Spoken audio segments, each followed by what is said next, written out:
entrar a sus hogares, y están laborando, porque a veces también tomamos esa oportunidad, ¿verdad? Cuando estamos laborando, pues sean bienvenidos y vamos a iniciar. El tema que nos reúne el día de hoy es acerca de las actualidades en el manejo de vías aéreas en el paciente pediátrico en estado crítico. Y bueno, voy a continuar. Déjeme nada más que me dé oportunidad. Aquí está. Ok, como introducción, pues rápidamente, vamos a decir que los niños se complican principalmente por eventos derivados del manejo de la vía aérea pediátrica. Sabemos que pues pueden causar o puede haber laringoespasmos, broncoespasmos, hipoxemias severas, que pueden terminar en un paro cardíaco o un déficit neurológico o en su defecto la muerte.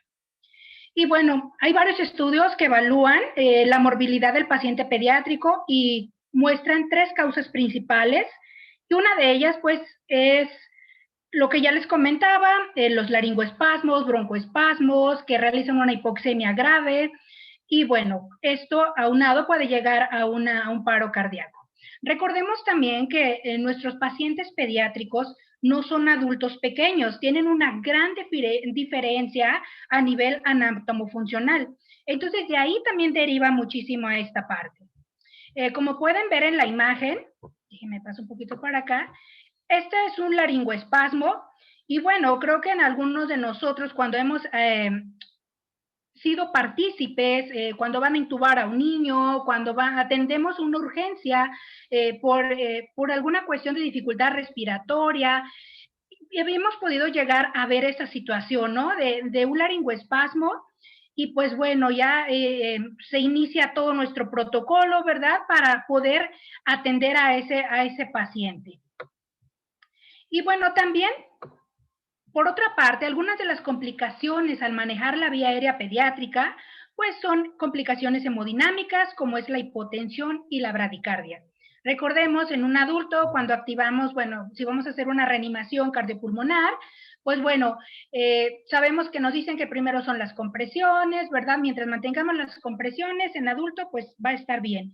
En un niño no. Si un niño tenemos una alteración a nivel de vía aérea, sabemos que automáticamente se empieza a bradicardizar, hace su apnea y paro cardíaco, ¿verdad? Pero todas estas son evitables si hacemos un manejo adecuado de la vía aérea. Y pues bueno, algunas otras complicaciones son en la medicación. ¿Cómo qué? No sé si les ha pasado en sus unidades que, por ejemplo, va un niño a cirugía y resulta que a veces decimos, ¿no? No sé si sea, no creo que sea lo más correcto, pero decimos, ay, es que se les pasó un poquito la anestesia. Y pues no, a lo mejor no es que se les haya pasado la anestesia, simplemente que recordemos que algunas drogas que se usan para algún procedimiento pueden causar depresión respiratoria. Y bueno, esto es como una complicación que se puede dar durante una atención en una cirugía. Y bueno, quiero compartirles este pequeño gráfico.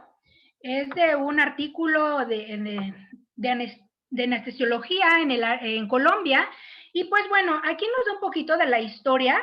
No sé si pueden ver mi cursor. Desde 1950, cuando se describió por primera vez la anatomía de la vía aérea pediátrica, ya en 1970 con el primer caso de ECMO en cirugía cardiovascular, ya en 1980, pues la introducción de algunos aditamentos que son flexibles.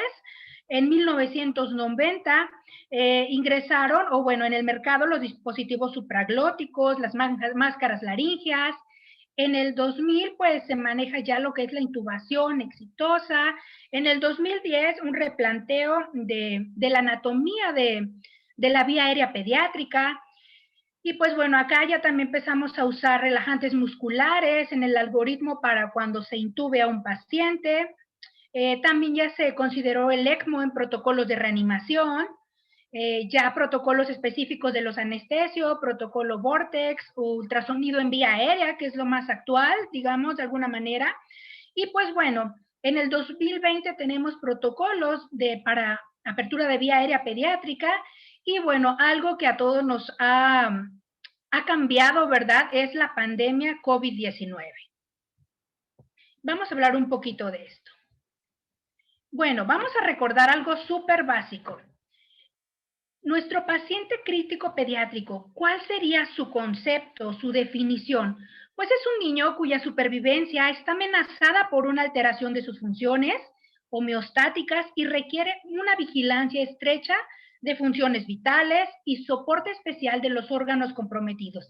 Y es aquí donde nosotros, como enfermeros especialistas en área pediátrica o licenciados en enfermería, o todo el personal de enfermería que esté laborando en áreas pediátricas, tenemos un papel crucial. Es realmente nosotros estar monitorizando, estar vigilando y lo principal, estar valorando a nuestro paciente pediátrico, porque enfermería está 24/7 con el paciente. Entonces, si nosotros tenemos una adecuada valoración de nuestros pacientes pediátricos, pues podemos decir, ¿sabe qué? Está pasando este cambio con este paciente. Podemos eh, evitar complicaciones. Un momentito. Y bueno, quise compartir esta parte aquí con ustedes, donde dice que la falla para reconocer, discúlpenme que se me está moviendo aquí un poquito en aquí está. La falla para reconocer de manera temprana el deterioro en la condición clínica de un paciente se le llama failure to rescue. ¿A qué se refiere esto? Pues una falla para rescatar. Cabe mencionar que en nuestras áreas, ¿verdad?, de pediatría, pues a veces tenemos personal que solamente cubre incidencias, que a veces no le gusta el área pediátrica, o a veces por falta también de experiencia, de pericia, o también la sobrecarga de trabajo, que todo nos ha pasado, ¿no? Y bueno, que impiden reconocer signos de deterioro temprano para resolverlos de manera integral. Quiero que quedemos con un poquito de este concepto, porque va a depender de nosotros, personal de enfermería, elaborar un plan de cuidados de enfermería, dar la atención especializada en este tipo de pacientes. Continúo. En cuanto a las particularidades de la vía aérea en los pacientes pediátricos, pues bueno, como podemos ver en la imagen, tenemos que en paciente lactante, la lengua es de mayor tamaño, o en el recién nacido también, lactante menor, por lo que puede presentar obstrucción de la vía aérea por su desplazamiento hacia atrás, ¿no? Cuando hacemos una hiperextensión, que eso no lo debemos hacer en ellos, en recién nacidos, menos en un neonato, que eso ya sería otra cuestión, tendríamos que ponerlos en posición de olfateo para permeabilizar esa vía aérea. Otro punto importante es que la laringe se encuentra en posición más alta, lo que impide su visualización durante el proceso de intubación endotraqueal. También la epiglotis está en forma de U invertida, está más angulada hacia atrás y es difícil de desplazarla. Hay más estrechez de la subglotis con relación a las cuerdas vocales, que va a condicionar siempre el número de tubo con que se va a intubar. Me van a decir, pero Ivette, nosotros no intubamos. No, pero sí tenemos que nosotros asistir cuando exista una complicación o una dificultad en cuanto a la atención del paciente y tener todo el material necesario, y debemos de conocer, ¿no?, el número de tubo que vayamos a colocar, dependiendo del tamaño del niño. Ya sabemos que hay una regla para ello y tenemos que estar nosotros siempre un paso adelante. Pediatría, neonatología se caracteriza por eso, por ser sumamente previsores. En cuanto a la longitud de la tráquea en el lactante es de 5 centímetros, por lo que la intubación selectiva accidental es frecuente. Es decir, pues bueno, que pueden extubarse. En cuanto a las actualizaciones, más adelante les voy a mostrar un poquito de los cambios que se hizo para el manejo de vía aérea en el paciente pediátrico en el 2020, de acuerdo a ILCOR y de acuerdo a AHA.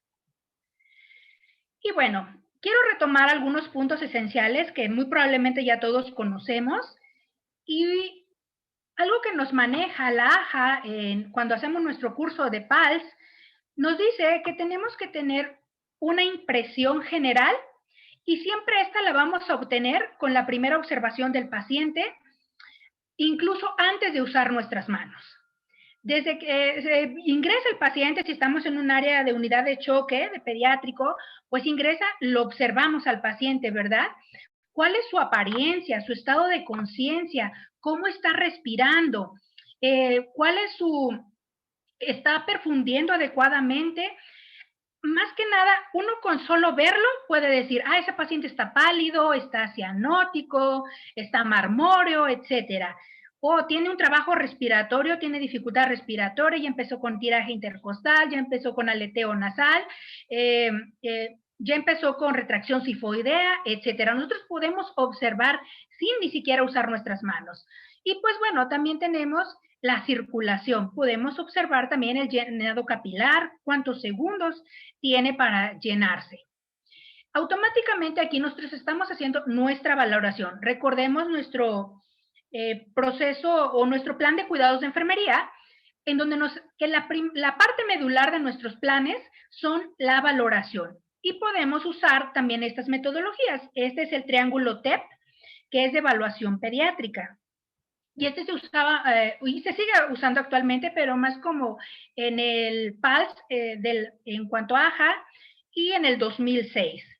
Vamos a ver, ahora cómo nos maneja PALS ya en el 2019, 2018, que hicieron las actualizaciones, y bueno, ya 2020. Pues bueno, tenemos la impresión inicial. ¿A qué nos referimos? Pues el estado de conciencia. Responde, no responde, se muestra irritable, está alerta. Ya estamos observando ahí a nuestro paciente.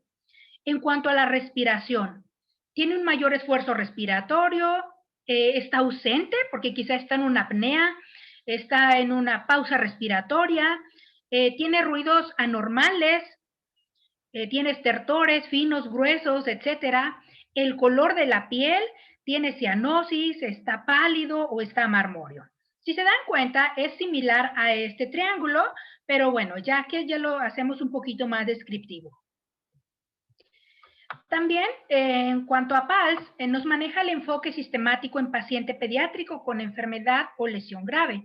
Y nos habla de 3 eslabones muy importantes. Uno es evaluar, el otro es identificar y el otro es intervenir.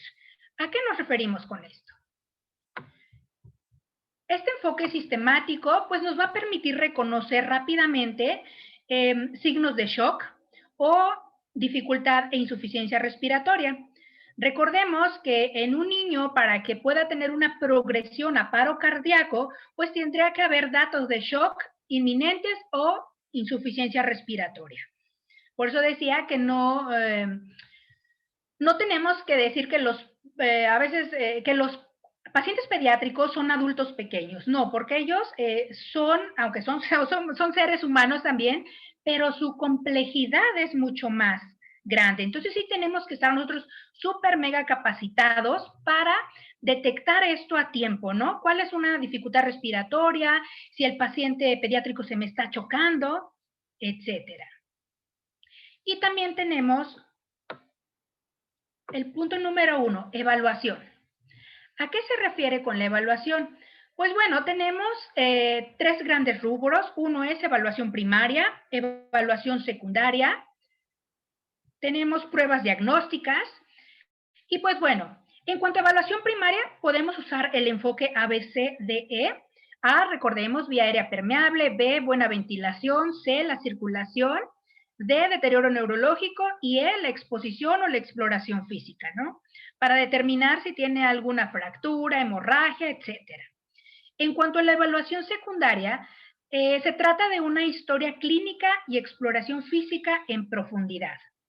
Y pues bueno, aquí ya desde, no sé, si fuese un niño con trauma cronoencefálico por un atropellamiento, entonces preguntaríamos, ¿no? ¿Cuál fue la cinemática? ¿A qué hora sucedió el accidente? Si llega la madre, preguntarle también ya las cuestiones básicas, ¿no? De cuánto pesó al nacer, si tiene todas las vacunas, etcétera. Y es algo mucho más a profundidad. Y pues bueno, en cuanto a pruebas diagnósticas, pues pruebas de laboratorio se realizarían, lo que es el famoso FAST, ¿verdad? Los ultrasonidos, y pues bueno, tomografías, etcétera. Ya todo esto se complementa. Y bueno, primero dijimos que el eslabón era evaluar, ahora vamos con identificar. Y en cuanto a si es un problema respiratorio, Vamos a ver de qué tipo se trata, de qué problema tendremos. Uno puede ser obstrucción de la vía aérea superior, obstrucción de la vía aérea inferior, enfermedad del tejido pulmonar, podemos tener un control respiratorio alterado. Se puede determinar si es grave, obviamente si tiene dificultad respiratoria o si ya existe una insuficiencia respiratoria. En cuanto al circulatorio, pues tenemos que puede haber un shock hipovolémico, un shock distributivo, un shock cardiogénico o un shock obstructivo. Y recordemos que en pediatría lo más básico, digamos, para poder llegar a un shock hipovolémico es las diarreas agudas, ¿no? Que creo que este año tuvimos, no sé, al menos en su estado, cuántos, creo que disminuyó muchísimo, ¿no? El ingreso de estos pacientes por diarreas. Y pues bueno, eso en parte nos ayudó en la pandemia, ¿verdad? Entonces siempre ya con el lavado de manos, etcétera. Y pues bueno, es algo que podemos nosotros tener con mayor frecuencia. También los demás, ¿verdad? Y en cuanto a gravedad, si es un shock compensado o un shock hipotenso. Y si estos no se resuelven, pues vamos a tener una insuficiencia cardiopulmonar e inmediatamente un paro cardíaco.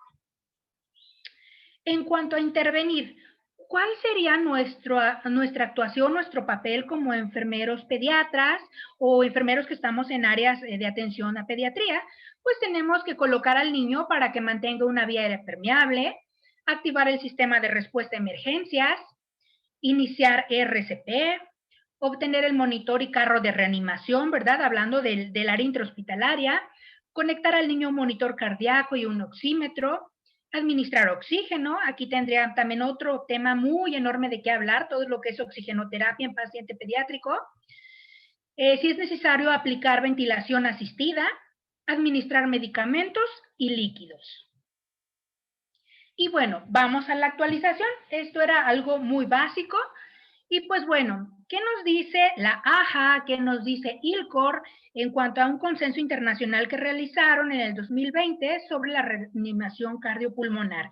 Y específicamente me voy a enfocar a la parte de el manejo de la vía aérea. Pues bueno, acá tenemos otra imagen, la cadena de supervivencia de la AJA para paciente pediátrico, pario cardiorrespiratorio intrahospitalario y pario cardiorrespiratorio extrahospitalario. Y pues bueno, vamos a retomar un poquito. El reconocimiento y prevención temprano, activar el sistema de emergencias, brindar RCP de calidad, una reanimación avanzada, cuidados posparo cardíaco, que esto ya lo incluye en esta versión del 2020, y pues la recuperación. Y en la cadena de supervivencia extrahospitalario, pues tenemos, bueno, la atención al paciente, también activar el sistema de emergencia, un RCP de alta calidad, pues una reanimación avanzada, también aquí es el traslado o el manejo de estos pacientes, ¿no? Hasta llegar a nuestra unidad. Y bueno, también brindarle cuidados posparo cardíaco y la recuperación. Y bueno, en la AJA nos menciona que deberíamos de hacer una evaluación primaria, ya lo vimos inicialmente. ILCOR es la Asociación Europea, recordemos, y recomienda seguir el método ABCDE al hacer una evaluación inicial. Vamos a hacer un refresh. ILCOR nos dice manejo de vías respiratorias, verificar su respiración, su circulación, el estado de invalidez y exposición. AJA nos habla del ABCDE, como ya se los había mencionado, vía aérea permeable, ventilaciones, una adecuada circulación o verificar, ¿verdad?, que tenga pulsos, etcétera. Deterioro neurológico en su defecto y exposición o la evaluación. En cuanto al manejo de vías respiratorias, vamos a evaluar la vía aérea y determinar entre una de las tres posibilidades. ¿Qué nos dice ILCOR? ILCOR nos dice, ¿está abierta la vía aérea? Es decir, está abierto y sin obstáculos. Nosotros como personal de enfermería llegamos, verificamos, obviamente, como somos parte del equipo de salud, pero en muchas de las ocasiones nosotros somos los de la primera atención, ¿no? En lo que llaman al pediatra o dependiendo. Y bueno, entonces nosotros debemos de verificar vía aérea, ¿está permeable? ¿Tiene secreciones? ¿No tiene secreciones? Inmediatamente empiezo a aspirar, ¿no? En caso afirmativo, vamos a continuar. Se puede mantener la vía aérea, abrir manualmente. Aquí tenemos que hacer el levantamiento de mandíbula. Recordemos que recién nacidos, neonatos, es posición de olfateo, ¿sí? No es tracción total como en un adulto. Hablando de niños en etapa lactantes mayores, en preescolares, escolares, pues bueno, ya hacemos un poquito más de tracción. Enseguida les muestro una imagen para que quede más claro esta parte.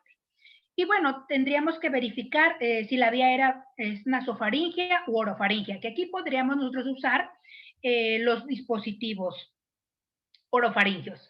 Y bueno, es una vía aérea avanzada, se requiere intubar a ese paciente, o si es una vía aérea difícil, porque a lo mejor no tenemos un anestesiólogo pediatra en ese momento que lo pueda intubar, o la vía aérea tiene un broncoespasmo, tiene un laringoespasmo, y no se puede intubar nuestro paciente, pues bueno, se puede proceder a la cricotirotomía si es necesario. Pero siendo honestos, yo en toda mi experiencia no he visto que hagan una cricotomía, pero no dudo que también se haya realizado, no sé, en sus áreas de adscripción. Y una vez que se ha establecido y mantenido una vía aérea, debemos continuar con la respiración.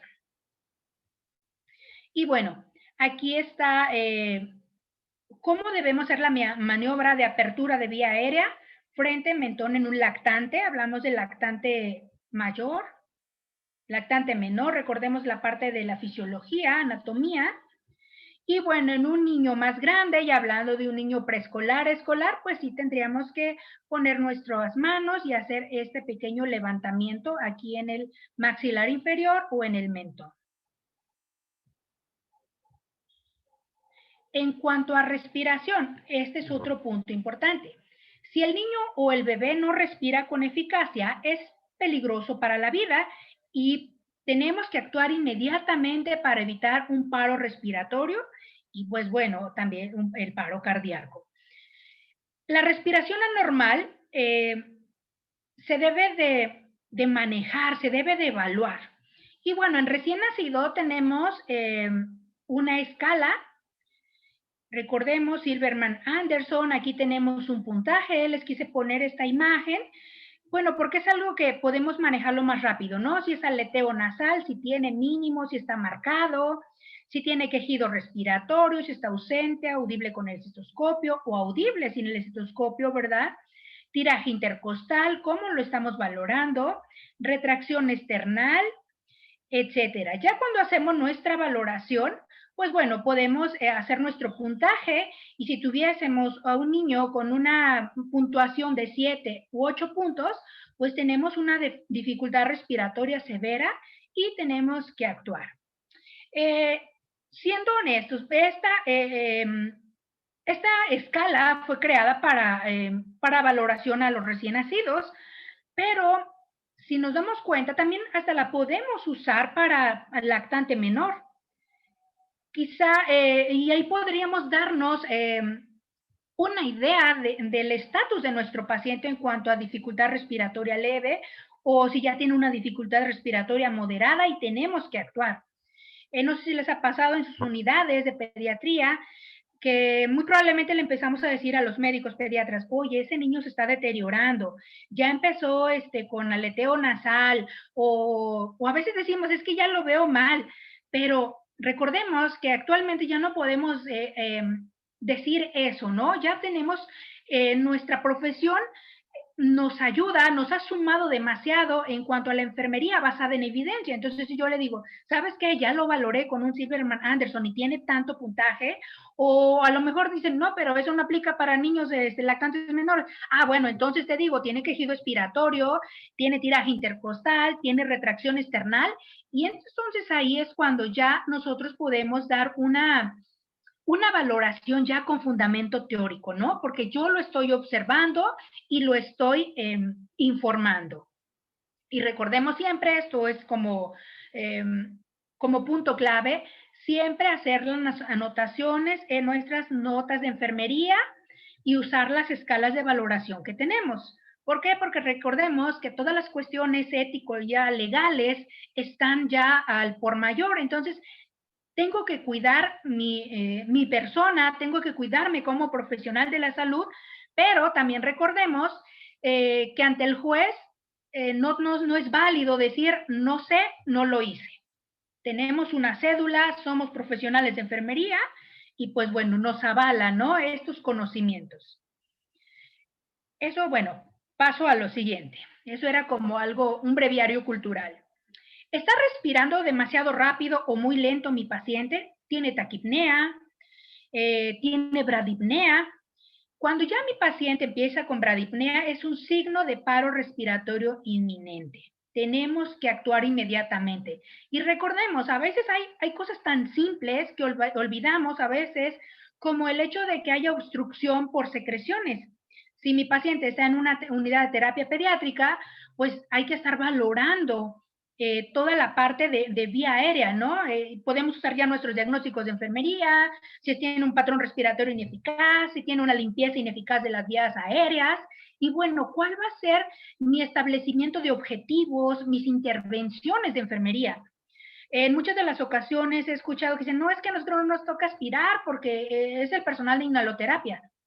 Somos profesionales de enfermería y sabemos hacerlo. ¿Por qué no hacerlo? Para evitar alguna situación de eso. Son cosas tan básicas, ¿verdad? Pero que a veces olvidamos.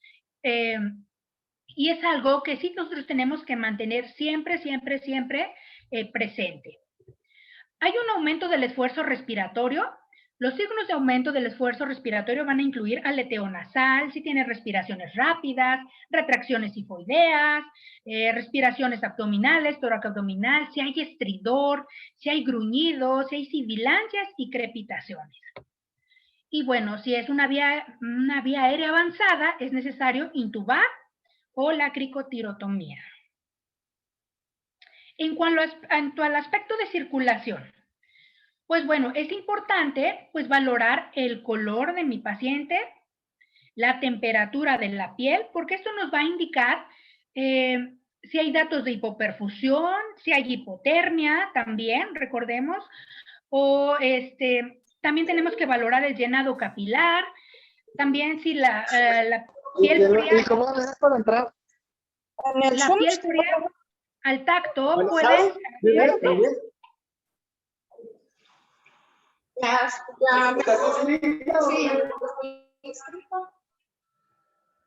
Bueno, ahorita checo. Ok, listo, creo que ya apagaron el micrófono. Les decía, en cuanto a la piel pálida, si está pálida, perdón, es un dato de hipoperfusión, si tenemos cianosis, si tenemos acrocianosis, el llenado capilar de cuántos segundos es, la frecuencia cardíaca, monitorizar la presión arterial. Recordemos que en pediatría, y como les digo a mis alumnos en licenciatura, cuando vemos toda la parte de pediatría, les digo, es que ni yo me sé todos los datos, ¿no? De las cifras de las tensiones arteriales, porque recordemos que pediatría vemos varios tipos de poblaciones, ¿no? Desde recién nacido, lactante menor, lactante mayor, preescolar, escolar, adolescente, y todos ellos van a manejar diferentes parámetros, tanto en frecuencia respiratoria, frecuencia cardíaca, TA, etcétera. Entonces, siempre yo les recomiendo tener nuestra tablita, ¿no? Hacer una impresión, tener nuestra tablita de los valores normales. Y bueno, la frecuencia cardíaca y la presión arterial, bueno, ya les mencionaba, las frecuencias cardíacas son más lentas cuando los niños y los bebés duermen, y esto sí lo podemos notar nosotros, ¿no? Que a sueño fisiológico profundo, nuestros pacientes se relajan y empiezan a veces con bradicardias, y que a veces no son patológicas, ¿verdad? Y bueno, se estabilizan más. Y bueno, quise ponerle esta imagen a ustedes, pues bueno, porque también la parte de circulación tenemos que estar monitorizando la presión arterial, pero no solamente es anotar cuánto me dijo el monitor de la TA o si lo hice de manera manual, sino interpretar el valor. ¿Qué me está diciendo? Mi paciente está hipotenso, está hipertenso. Por ejemplo, en cuanto a manejo de volúmenes urinarios, porque siempre decimos orinó, sí, no, peso de pañal, etcétera, pero realmente, ¿cuál es la interpretación de que mi paciente esté en oliguria, esté en anuria, o qué nos está diciendo, ¿no?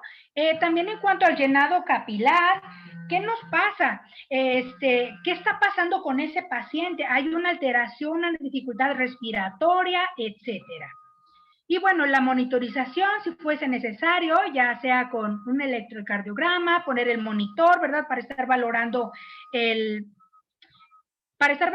ritmo. Y bueno, ya en su defecto, y si estuviéramos en un área de terapia intensiva, pues si fuese necesario, pues hasta un electroencefalograma. Que bueno, que también eso es otro tema muy grande, muy, muy padrísimo de abordaje. Y bueno, aquí también les quise presentar eso, les quise compartir. Esto es signos vitales normales por grupo de edad. Veamos ahí la variación. Y bueno, dependiendo del autor, ¿verdad? Y dependiendo de los consensos, esta es una bibliografía americana, pero también tenemos, les recomiendo mucho, si no ya se los hago llegar con el maestro Aníbal, algunos otros documentos en donde tenemos estudios, por ejemplo, del INPER, que manejan también que nos basamos más en cifras de niños mexicanos, ¿verdad? Porque sí varía muchísimo.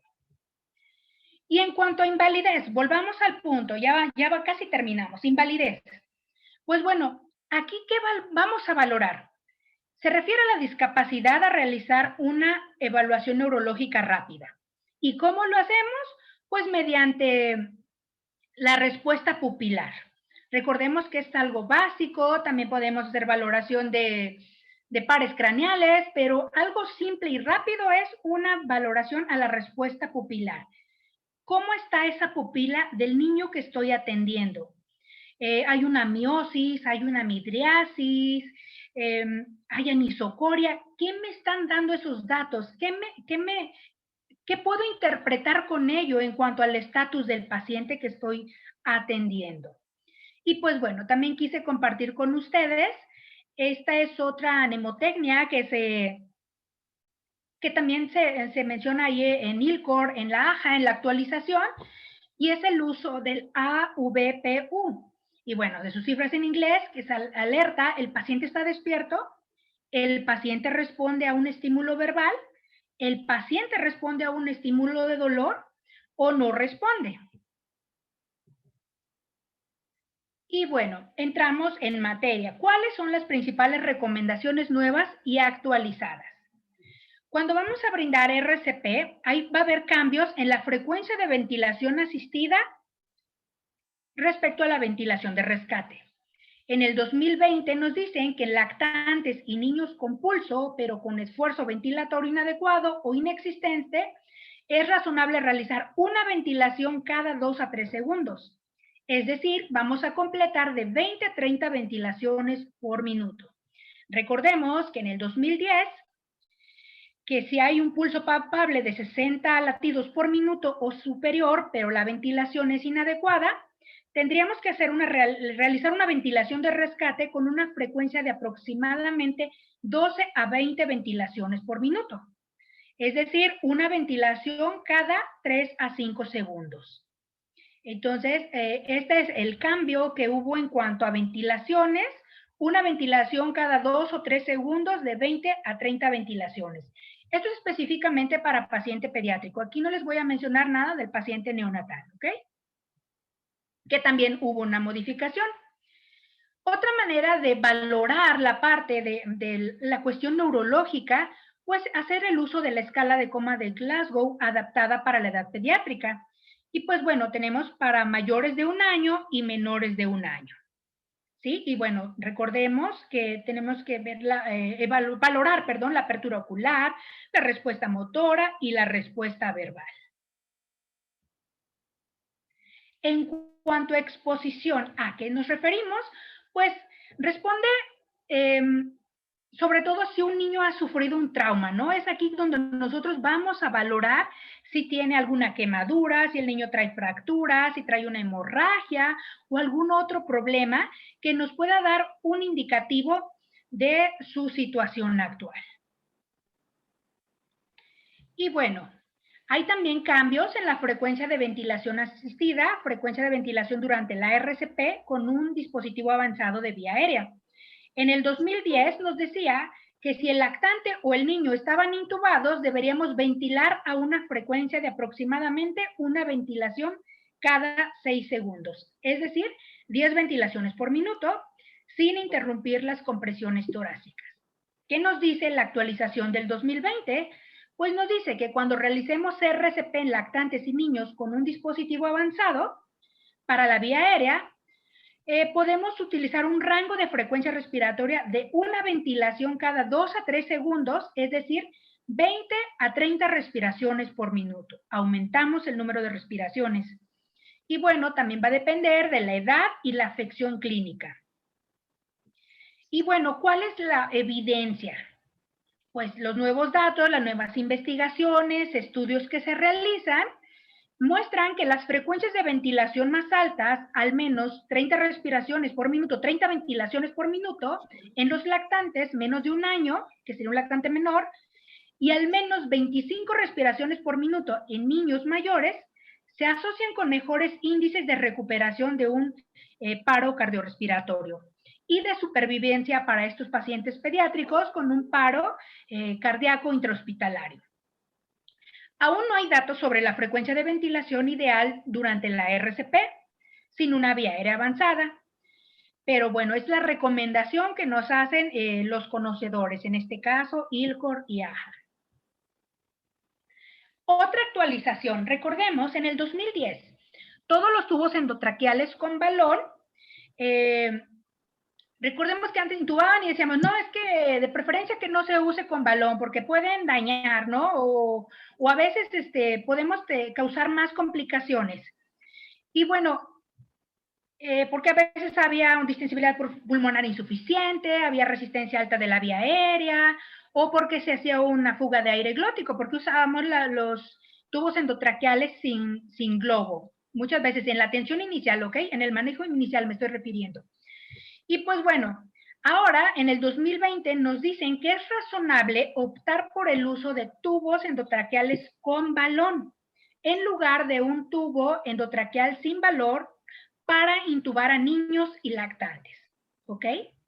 Y bueno, cuando se use un tubo endotraqueal con balón, se debe prestar atención al tamaño del tubo, la posición y la presión de inflado del balón, normalmente de menor a 20 a 25 centímetros cúbicos. En cuanto a evidencia, ¿por qué hicieron este cambio? Pues bueno, varios estudios y revisiones sistemáticas que realizaron respaldan la seguridad de los tubos endotraqueales con balón y demuestran una menor necesidad de cambio de tubo y reintubación. Recordemos que usábamos los tubos sin balón y pues teníamos mayor riesgo, ¿no?, de extubación y dependiendo de la fijación que hacíamos. Los tubos endotraqueales con balón pueden reducir el riesgo de aspiración también. Y bueno, hablando de la estenosis subglótica, es rara cuando se usa un tubo endotraqueal con balón en niños y se sigue una técnica cuidadosa. Otro cambio importante que se hizo fue la presión cricoidea durante la intubación. No sé cuántos de nosotros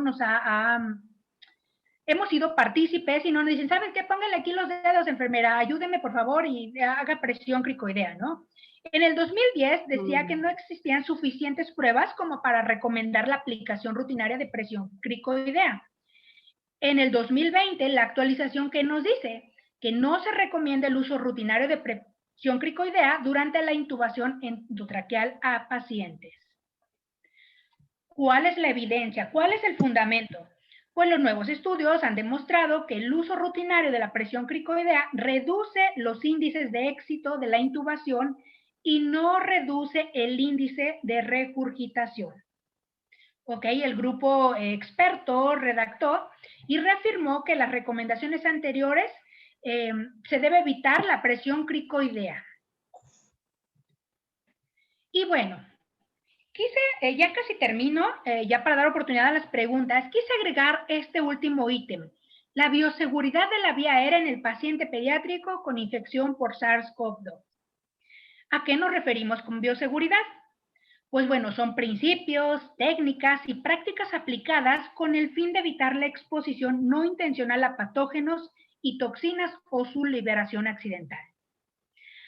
Y bueno, también se podría decir que es un conjunto de normas y medidas para proteger al personal de salud frente a los riesgos biológicos, químicos y físicos a lo que está expuesto en el desempeño de sus funciones, incluyendo a los pacientes y al medio ambiente. Entonces, de verdad, chicos, yo no comparto mucho eso, que nos llamen que somos héroes, porque no, somos seres humanos y nos infectamos muchos, ¿no? O algunos fallecieron de nuestros colegas y pues bueno, tenemos que atender a estos principios de bioseguridad.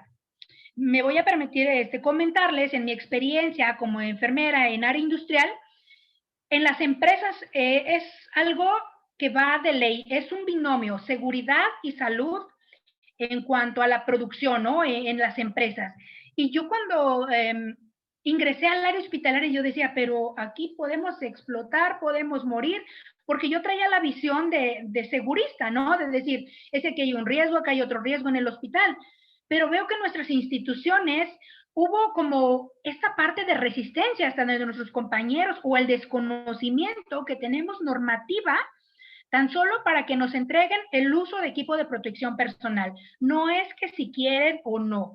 El patrón está obligado y eso lo dice la Ley Federal del Trabajo y también lo dice la norma 017 STPS, que habla acerca del equipo de protección personal. Entonces, esto es parte también de breviario cultural. Ya después, si gustan, podemos platicar de esto. En cuanto a los mecanismos de transmisión del virus, son principalmente por gotas, los cuales van a dispersarse. Recordemos que hace un año, cuando empezó lo de la pandemia, pues nos decían que en las superficies y hasta ponían los tapetes y todo, pero decía, pero si uno se iba a su lógica en cuanto al estudio, ¿verdad?, de los virus y demás, decía, pero es que ¿por qué se va a quedar tanto tiempo el virus viviendo en una superficie, no? O que salieron estudios y que no tenían como la validez suficiente, ¿no? Entonces, punto final, conclusión, hasta este momento es de que la transmisión del virus SARS-CoV-2, independientemente de la variación que tenga, es transmitida por gotitas de flush, ¿ok? Sin embargo, algunos procedimientos también pueden generar aerosoles y con ello el riesgo de transmisión a distancias mayores a 2 metros. Entonces, aquí también es otra parte importante. Nosotros como personal de enfermería estamos expuestos 100% en la atención de estos pacientes. Y bueno, ¿qué debemos hacer? Pues debemos prevenir la infección por aerosoles. Y bueno, nos dice mucho algún consenso internacional que debe estar principalmente orientado a áreas críticas donde haya mayor producción de aerosoles, como cuáles unidades de terapia intensiva, salas de urgencia, quirófanos, salas de labor, en donde realizamos de manera rutinaria procedimientos como la ventilación con presión positiva, aspiración de la vía aérea, intubación endotraqueal, ventilación de alta frecuencia oscilatoria, una traqueostomía, fisioterapia, aerosolterapia y broncoscopías. Es aquí donde tenemos este riesgo, ¿no? Por aerosoles. Y bueno, ok, ya nos están mencionando que debemos de cuidarnos, hacer uso del equipo de protección personal, pues tenemos medidas principales para disminuir la transmisión. Pues se designaron áreas específicas para la atención de estos pacientes. Se capacitó o se debió capacitar al personal en la colocación y retiro del equipo, el equipo de protección personal, higiene y limpieza adecuada de las superficies, identificar situaciones con mayor probabilidad de aerosoles que diseminen el virus. Recordamos también que hace un año era de que muchísimos videos, ¿no? Y que algunos protocolos de cómo quitarte el traje. Es importante saber cómo quitarlo. Para ello tenemos que capacitarnos. Y también aquí hablo a los gestores, a los jefes de nuestras unidades, etcétera, pues que también tienen que hacer un análisis del riesgo, porque en muchas de nuestras instituciones brindaron EPP a destajo y después cuando ya vienen estos rebrotes, no tenemos a veces equipo de protección personal. Entonces se tiene que hacer un análisis del riesgo. Realmente, ¿qué debo de usar? Muchos de nosotros quizá adquirimos nuestro EPP porque decía, pues más vale invertir en mi equipo de protección personal porque no me lo da la institución. Que bueno, eso es una parte que aplaudo y no a la vez, ¿no? Porque me voy a cuidar a mí mismo aunque invierta, pero también quitamos la obligación al patrón en que nos lo debe de brindar. Y bueno, puntos clave del manejo de la vía aérea pediátrica en pacientes con COVID-19, hablando. Y bueno, vamos a minimizar aerosoles, minimizar el número de profesionales sanitarios en contacto con el paciente, resaltar el riesgo de que los pacientes asintomáticos que no han sido diagnosticados pueden ser portadores del virus y bueno, que nos pueden contagiar. Y máxime que ahorita en esta tercera ola que ya estamos viviendo, ¿verdad? Que todos automáticamente son sospechosos hasta que se demuestre lo contrario.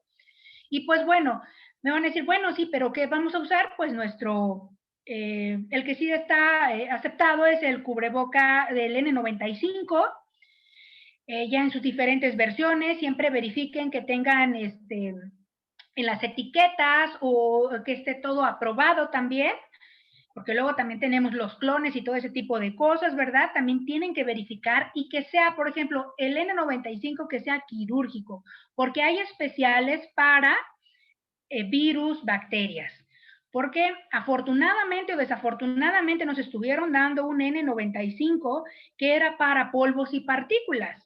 Y esto habla mucho de que no se hizo una adecuada valoración del riesgo en las áreas, ¿sí? Y no es algo que me lo inventen, sino que también está normado. La norma 016 de Secretaría del Trabajo y Prevención Social nos habla acerca de estos dispositivos, obviamente a todos los niveles, ¿no? No nomás, y también, bueno, hablo un poquito de, más que nada, cómo podemos escoger para la protección respiratoria.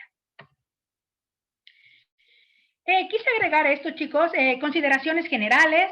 Pues durante la intubación endotraqueal, no les voy a leer todo, simplemente les voy a decir rápidamente que cuando tenemos que usar nuestro EPP, ya sea nuestro respirador N95 bien ajustado, los hombres que no tengan vello tienen que rasurarse porque no hace bien el sellado.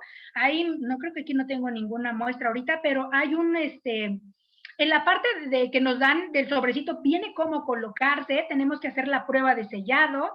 Si es de los que son doble correa, tenemos que pasar primero a agarrar, si es una como conchita, tenemos que agarrarla aquí, no sé si me alcancen a ver, bueno, no tengo aquí una muestra, es agarrar esto, pasar primero la correa por detrás de la nuca, después hago esto, paso la segunda correa, después le doy forma, tiene un clip ahí que es metálico y es justamente para darle forma a nuestra narina, sobre todo en esta parte, ¿verdad? Porque algunos podemos tener nariz aguileña, etcétera, pues justamente por eso se creó así, para hacer un buen sellado y después verificar que realmente lo tengo bien colocado. ¿Cómo lo hago? Colocar mis manos alrededor y ya sea inspirar fuerte y expirar fuerte para ver que realmente no salga nada de aire por aquí. Por eso es necesario que en los varones que usan barba se tienen que rasurar. Y de nosotras como damas, de preferencia, no usar maquillaje, ni algo que también a lo mejor hasta a veces nos puede dañar la piel, ¿no? Sobre todo porque vamos a tener ahí cierta humedad. ¿Qué más les puedo decir? Bueno, cuando se vaya a intubar al paciente, pues bueno, tiene que hacerse de preferencia que sea programada, o sea, sobre todo si ya valoramos, no tendríamos que llegar a una intubación de urgencia, ¿no? Porque chin, es que no valoramos bien y ese paciente o sí le avisé al pediatra, pero nunca me hizo caso y cayó en paro y ahora sí hay que intubarlo y todos ahí corriendo, ¿no? Sino que deberíamos de tener ya todo listo, preparado. Y bueno, se menciona que debe de hacerse en una sala aislada con presión negativa, pero lo tomé de un manual en Europa. Aquí en México no tenemos eso. Recordemos que hace un año se hicieron como unas cajitas de cristal que al final los pediatras siempre salían votando porque era muy complejo, ¿no? El hecho que usen sus gogles, su respirador N95 o en su defecto si tienen careta, pues bueno, protéjanse lo que es el rostro. Y bueno, también en cuanto a la aspiración de secreciones y cuidados del tubo endotraqueal, pues ¿qué tenemos que hacer? Pues tenemos que gestionar de que hagamos nuestra aspiración con circuito cerrado, y a pesar de que tengamos circuito cerrado, debemos hacer el uso de nuestro equipo de protección personal. También evitar la humidificación activa y sistemas de calefacción para evitar condensación de los tubos, que esto es algo que a veces, de verdad, al menos aquí en México, no se puede, no tenemos, o al menos en las particulares quizás sí, ¿verdad? Que tengan toda la tecnología, pero en nuestros hospitales públicos a veces ni tenemos circuitos para ventilador, ¿verdad? O humidificadores, pero si los usamos, hacerlo de forma correcta, cuando vaya a drenar los tubos corrugados, el agua que se acumula en las trampas, es ponerla en una bolsa de RPDI, ¿sí? Porque eso está aparte, aunque digamos no está directamente con el paciente, pero es algo del manejo de la vía aérea.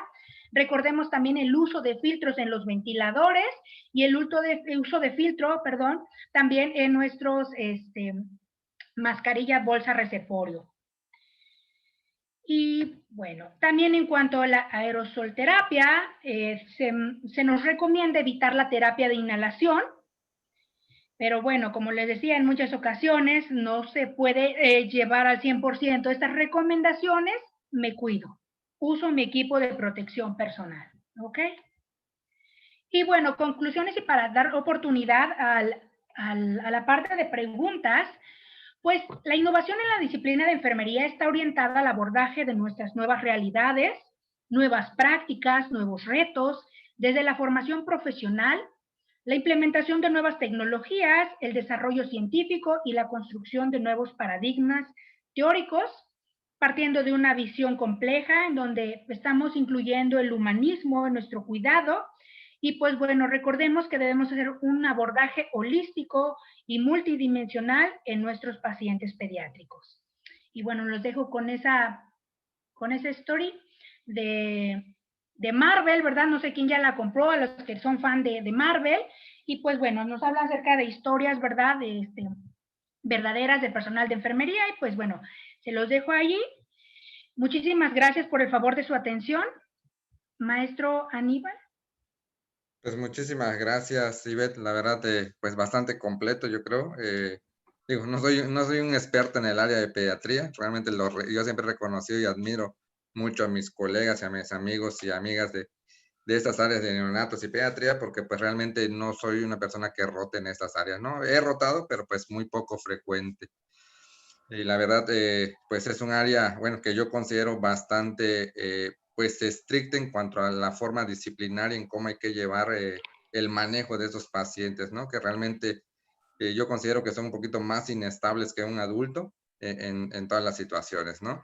La verdad te agradezco mucho, y yo no sé si alguien de nuestros participantes pues tiene alguna pregunta, alguna duda, algún comentario, algo que quieran decir. Bueno, aquí tengo un comentario de una compañera, lo voy a leer. No sé si me lo están poniendo acá en el mensaje, porque no sé si no lo pueden comentar en audio.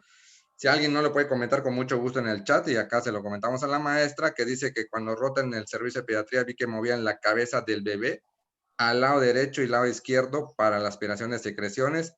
En el paciente adulto no se usa. ¿Por qué se realiza?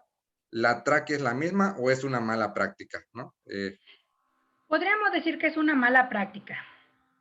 Recordemos, si nosotros como personal de enfermería brindamos el cuidado, valoramos, bueno, para empezar, antes de aspirar tenemos que auscultar. ¿Realmente se requiere la aspiración del paciente? ¿Sí o no? Sí, porque muchas veces lo hacemos por rutina. Ah, no, es que aquí lo aspiramos 3 veces por turno. ¿En dónde o quién lo dijo? ¿Tiene realmente un fundamento científico? No, tengo que valorar a mi paciente. Ahora, sí he visto esa técnica, nosotros no la usamos en nuestro hospital, pero porque supuestamente el fundamento que me dieron era porque así se podía ir casi el tubo de aspiración hacia el bronquio derecho y hacia el bronquio izquierdo, pero uno dice, pues no, porque recordemos la medición que se hace cuando ingresamos, también tenemos ciertas medidas para poder ingresar nuestra cánula de aspiración. Y si en nuestros hospitales tenemos un circuito cerrado, pues tenemos primero tenemos que ver cuál es la medida, en qué número quedó fijado el tubo. y a eso le sumamos 7, que es lo que tiene que ingresar el tubo de aspiración, ¿sí? Para no empezar a lastimar más internamente. Entonces, tenemos que primero valoración auscultar, ¿realmente requiere la aspiración, sí o no? Y la técnica, como bien lo dice, es como en un adulto. Bueno, en este caso, obviamente les digo con ese asegún, y pues bueno, también en muchas ocasiones nos dicen que no hacer lavados bronquiales, porque ya por evidencia se dice que ya no se deben de hacer. Pero en algunos momentos, cuando lo hemos tenido que hacer, es porque realmente esas secreciones están o muy espesas o que de verdad a veces hasta obstruyen la cánula, ¿sí? Entonces también tendríamos que estar verificando cómo está, si está realmente humidificado o no esa vía aérea, ¿sí? Tendríamos que nosotros estar verificando y estar teniendo todos esos cuidados. No sé si respondí a su pregunta. Yo creo que sí. Bueno, acá nos hacen un comentario, dice que me parece que las nuevas guías son igual que los adultos, ¿cuál es la diferencia? Y bueno, yo creo que por lo que usted comentó, que hemos escuchado en cuanto a los cambios que se han ido a través de los años, que sabemos que el problema en tanto en neonatos y pediátricos es ventilatorio, ¿no? Respiratorio, y en adulto viene siendo circulatorio. Y prácticamente por lo que vi ahorita en los cambios, y también ayer uno de los médicos que nos habló de estas nuevas guías que acaban de salir, pues nos comentó que se hace más rápida la ventilación por el problema de hipoxemia o hipóxico que hay en el pediátrico. No sé si contestan con su pregunta o no sé si maestra usted puede comentar algo al respecto, que es la pregunta, ¿cuál es la diferencia entre el adulto y el pediátrico en cuanto a estas guías que acaban de cambiar? Realmente, bueno, yo casi no manejo adulto, paciente adulto. Bueno, ya actualmente ya solamente estoy en área pediátrica, pero recordemos, solamente es en cuanto a ventilaciones, que se aumentaron el número de ventilaciones, también hubo un cambio en las compresiones, el uso inmediato de, por ejemplo, la adrenalina, y bueno, hay cuestiones específicas, y yo solamente les hablé de paciente pediátrico, de paciente neonatal es otro asunto. Entonces, pero también si gustan les puedo compartir la guía o la pueden bajar del internet, ahí pueden accesar a ella, está gratuita y ya está traducida al español. Okay, también, ¿cuál es la cifra de neumotamponamiento en los pediátricos? Miren, de esa sí, dejo pendiente. En cuanto, la verdad no tengo ahorita la respuesta. Maestra, A sus órdenes. una pregunta. En cuanto al inflado del globito, usted en cuanto a su experiencia, nosotros aquí en Campeche, bueno, en especialidades, no inflamos el balón a los niños, ¿qué será? A los pediátricos más grandes, o sea, casi no manejamos balón en los niños pequeños. Pero ustedes, ¿con cuánto insuflan su tubito, el globo del tubito endotraqueal? ¿Cuántos centímetros le ponen? Porque, bueno, o no sé si tengan el manómetro especial para ello. Sí, de hecho se tiene el manómetro. Entonces, no podría decirle son 3, 4 centímetros porque tenemos el manómetro para insuflarlo. ¿Y con su manómetro a cuánto llega? A 20 a 25 centímetros cúbicos, así como Como nos en el menciona adulto, la guía. entonces. O un poquito, dependiendo, ¿verdad? Obviamente vamos a valorar también conforme al peso. Pero vamos a hacer algo, no, esto no es algo como con evidencia científica, pero en mi experiencia lo que he visto es que a veces le insuflan de 3 centímetros, 4 centímetros, dependiendo si es lactante menor, lactante mayor. Pero recordemos que también esta parte tendríamos a lo mejor que hacer una búsqueda sistemática para definir si ya hay estudios en que nos digan exactamente, si no tenemos nuestro manómetro, cuántos centímetros podremos insuflarle. Ok, gracias. Maestra, Sí. y otra duda que en mí siempre ha persistido, ¿no? Esta parte de, ¿ustedes manejan succión continua cuando tienen un paciente pediátrico con daño neurológico y tienen midazolam y mucha producción de secreciones? No, no lo hacemos. Y de hecho está contraindicado, es una mala práctica. Entiendo esta parte de que tiene que tenemos que estar aspirando y aspirando, pero recordemos que si lo dejamos a succión continua, vamos a lacerar o vamos a tener algunas lesiones en la mucosa oral. Y esto también puede ser un riesgo de infección mucho mayor para nuestro paciente. Entonces, en algún momento podrían consultarlo. Ahorita la verdad no recuerdo, pero en algún momento ellos usamos un medicamento para disminuir esta parte. Era como el efecto adverso, ¿no? Del medicamento y lo aprovechamos para disminuir la cialorrea. Déjeme, recuerdo, y yo se lo envío el dato con el maestro Aníbal.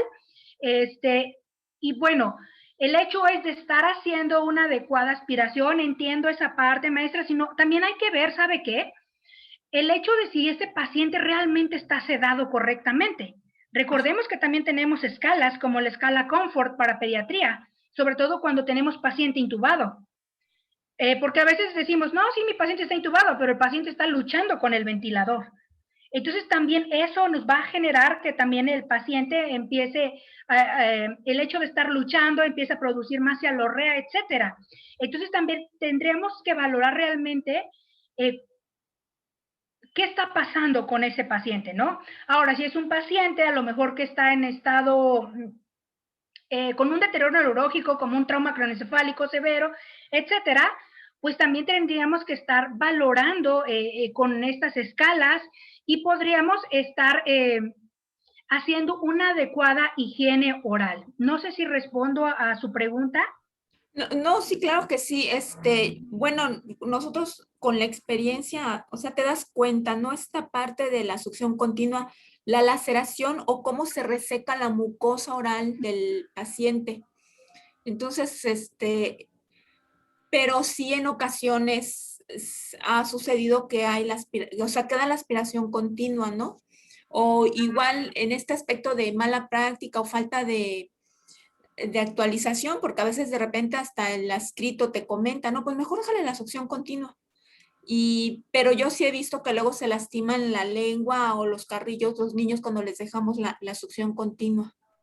Sí, y luego tenemos el Le riesgo de una agradezco. mucositis también. O sea, y sumarle más riesgo de infección a nuestro paciente, de por sí ya intubado. Maestra, ¿y ustedes con qué hacen el aseo bucal al paciente pediátrico? Clorexidina, Con clorexidina. pero Bueno, en menor, pero menor concentración, el que es como para el adulto, el que manejan también para adulto, ajá. a veces se diluye como a la mitad. Esos a veces son prácticas, la verdad no sé si tengan el fundamento, pero nos ha funcionado. Bueno, lo que pasa que, bueno, yo he leído, por ejemplo, ahorita la clorexidina, bueno, nuestra realidad, ¿verdad? Nuestra realidad es que, pues hay mucha escasez y pues hay papás a los que no les podemos pedir clorexidina, bueno, al menos no en nuestro medio. Entonces nosotros de repente pedimos enjuagues bucales, el que puedan comprar y Sí, los rebajamos. sí, porque realmente, o sea, el que ustedes gusten también de enjuague bucal con los comerciales, igual a lo mejor un poco diluidos también, porque ven que tienen una concentración como de alcohol, bueno, aunque dicen que algunos no tienen alcohol, pero hay como, cuando uno se hace el enjuague, uno se siente horrible, ¿verdad? Entonces imagínense, podemos crear como una reacción adversa en el niño, o bueno, que se lesione más. Entonces, puede ser más diluido y eso también les va a ayudar. Maestra, disculpe, nosotros usamos solución fisiológica como alternativa cuando no tenemos algunos de esos enjuagues bucales. Y O en también su se defecto, considera que es bueno. realmente no he leído acerca de ello o si hay una evidencia, pero a lo mejor también lo que podría usarse, ya saben, como mexicanos hacemos buenas mexicanadas, ¿verdad? Yo siempre les digo, quizá usar la pasta dental infantil y también que eso les ayude también para que no les lesione de más. Pero sí es Sí, importante esta parte del aseo, ¿no? De mantener la cavidad oral aseada, limpia. sí, gracias. Y sí, nosotros también recurrimos mucho a la solución fisiológica o al agua inyectable para el aseo bucal porque pues de repente o casi siempre pues el familiar no cuenta con los medios, ¿no? Y pues no siempre tenemos el enjuague bucal a la mano. Sí, sí, entiendo perfectamente nuestras escasez en nuestras instituciones, sobre todo públicas, pero Un tip que les puedo dar es de que no sé cómo manejen ¿cómo les explico? Sus incidencias o esa falta de recursos y puedan estar haciendo sus reportes. Y ya con un fundamento de que, oye, no me estás proveyendo de enjuagues bucales, no me estás proveyendo de esto, y tenemos, no sé, una alta incidencia en cuanto a las infecciones, en cuanto al manejo de paciente que no le realizamos un adecuado aseo oral. Entonces eso lo podemos ir gestionando, nuestros jefes tendrían que estar gestionando esa parte. ¿Sí? Así como cualquier otro dispositivo que a lo mejor no nos sea funcional porque les costó 3 pesos y resulta que a veces no es tan bueno para nosotros. Entonces, de verdad, ese tipo de quejas, ¿no? De buzón de sugerencias y quejas y estar haciendo estar haciendo esas gestiones. Quizá nosotros no como operativos, pero sí les toca a nuestros jefes y hasta que fastidiemos a nuestros jefes también para que estén ahí con los de compras o con los directivos para que nos brinden pues ese material, ¿no? Necesario, porque creo que así como ustedes también tenemos carencias en toda la República Mexicana. Bueno, en instituciones de salud pública, ¿verdad? Sí, sí, desafortunadamente sí, estamos viviendo una época muy difícil. Nos toca implementar, inventarnos muchas cosas para resolver Exactamente. la atención, sí. Otra cuestión, no sé allá en su estado, si tienen algunas asociaciones. Bueno, por ejemplo, aquí en el hospital en el que yo laboro es un hospital de segundo nivel, con atención de tercero, es un hospital universitario también, y a veces hay asociaciones que apoyan esta parte, las áreas pediátricas. Entonces se puede hacer la gestión quizá con alguna asociación civil que esté interesado en el cuidado de los niños y se pueden hacer esta gestión de recursos. Digo, bueno, se me ocurre, ¿verdad? Es otra forma también de hacer esa gestión. Sí, gracias. Aquí en el hospital hay un grupo, pero nos ayuda más con neonatos, solamente pañales, cremitas, O a que nos veces apoyen. acercarse a industrias. Muchos de ellos saben que como que tienen que, digamos, que hacer sus reportes a Hacienda y todo ello, a veces tienen una partida especial para brindar a acciones de labor social. Entonces, digo, también hay otras formas de conseguir estos recursos. Sí, muchas gracias, muy, muy interesante su ponencia, muchas gracias. Gracias por su atención, Cande. Bueno, aquí veo una pregunta en el chat, yo creo que ya es la última que escribieron, que dice, en pacientes con ventilación mecánica, ¿es aceptable la nebulización ultrasónica? No escuché, bueno, al menos en mi hospital no realizamos. La verdad, desconozco del tema. Permítame investigar y con gusto les respondo. No todo lo sé, pero con mucho gusto les respondo. Ok, perfecto. Pues yo creo que nadie, ya no sé si alguien más, para que demos cerrada la sesión académica el día de hoy. Si alguien más quiere participar, pues adelante. Bueno, pues yo creo que ya nadie, maestra. ¿Me Pues la permite verdad. hacerles la invitación, maestro? Sí, adelante, maestra, con mucho gusto. Sí, estoy compartiendo mi pantalla todavía, ¿verdad? Sí. Sí, todavía está Ok. ahí está. Muchas gracias. Bueno, con autorización del maestro, pues les quiero hacer una cordial invitación para que sean bienvenidos a nuestro segundo Congreso Virtual de Enfermería. Y bueno, es nuestra sexta jornada internacional EPIC Latino. EPIC Latino tiene su sede en Canadá. Es una asociación a nivel Latinoamérica, como ya el maestro lo leyó en un inicio de mi presentación, es una red neonatal de mejora continua. Y pues bueno, pueden ser miembros, aquí no tiene costo también, se pueden inscribir a este congreso. Esta ocasión México es la sede, va a ser de manera virtual, pero México es la sede. Y pues bueno, está dirigido a neonatólogos, pediatras, médicos, enfermeras, terapeutas y enfermería, pues todos aquellos que están en contacto con paciente neonatal. Esto sí es específicamente para neonatos.